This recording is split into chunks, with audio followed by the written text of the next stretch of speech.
I was tidying up some arcade game PCBs yesterday, just clearing stuff out and moving boxes around and such, and I found these EPROMs. Well, they're also with this board here, which I thought, oh, I've got some chip sockets, that'll be great, I can reuse that, because it was just empty.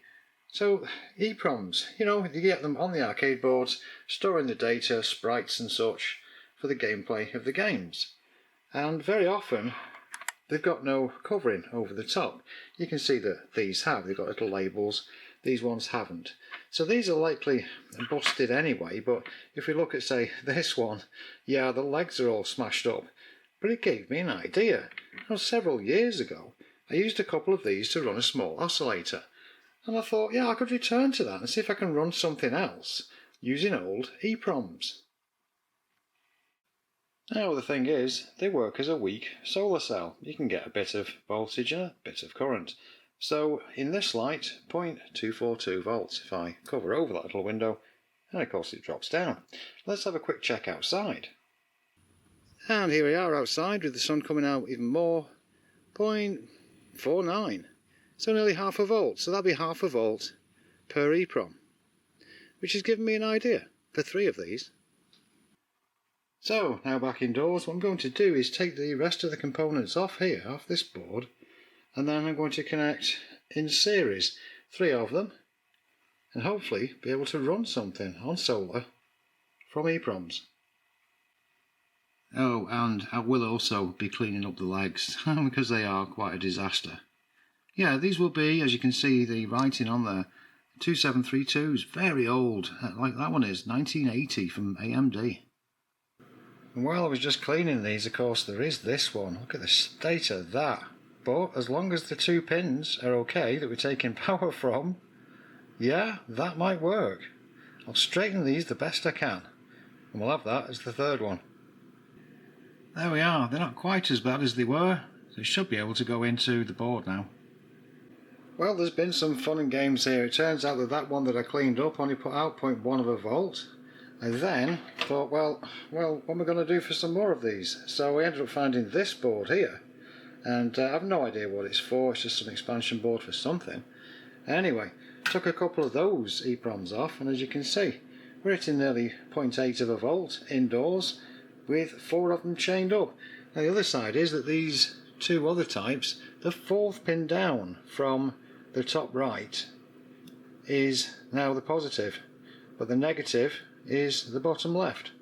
So yeah, with some mixing around of the pins, managing to get 0.8 of a volt indoors. And outdoors, that is 1.625 volts, which will hopefully run the thing I've got my eye on. Let's go and find out.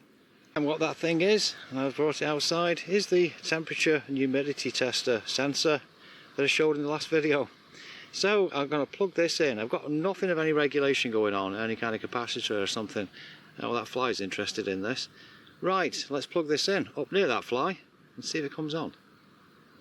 Okay, the positive into this rail here, and the negative will have to be down here on this rail here. Do we get anything? Do we see anything? No, we don't. Oh dear. Shit. There. Well, now I've connected, absolutely nothing. So I will try capacitor across next, see if I can get it to boot up that way. Bit of a novel looking thing. It's a shame it doesn't work yet. Oh, that is so close. I've got the 10 microfarad capacitor across now. You can see on the meter 1.5 volts. I think I need to move up to say a 33 or even 100. I'll come back when I've tried those. That is close. Oh, there we go. It's come up. Oh, the sun needs to come out. Dear me. Yep, it's faded in and faded out. Come on, sun. Right, I've turned it around such that the display should be showing the correct numbers if the sun does get stronger. But we can see the display trying now to come back, even in this dim light, well, this shaded light. Anyway, come back in a minute. Right, the sun has come back out and you can see the display is on. It says 95.9 Fahrenheit, but of course the sun's been hitting it. That's why it's so high. It is actually about 90 degrees though today. And there it is, 45% humidity. Oh, the sun's going in again, but it's still running, and I think that 100 microfarad is really doing a great job of smoothing this out. Now what I'm going to do to tidy things up is I'm going to replicate what's on this board here by using these. I mean, I'm doing nothing else and never will do anything with these EPROMs that are on this board. So first thing I did actually was to clean this up on here, but now I'm going to take these four off, put them on this here, connect up, put a 100 microfarad capacitor on there, and then that should neaten it all up. That's the chips removed. Next, the labels have been removed. Next, I've cleaned off several decades of oils and dirt. Here they are on the Veroboard, so next to cut this down and wire them up. They're all wired up now. There's the wiring on the back, and I've got the 100 microfarad capacitor on there. A quick test in the sun, and we're showing 1.55 volts, so great. Now I'll put the screen on and tidy this up with a couple of little legs or something to hold it up. And here we go, here's the finished article running. That's not been a bad build, it's nice and neat enough. And it's showing 35% humidity, 91 degrees Fahrenheit.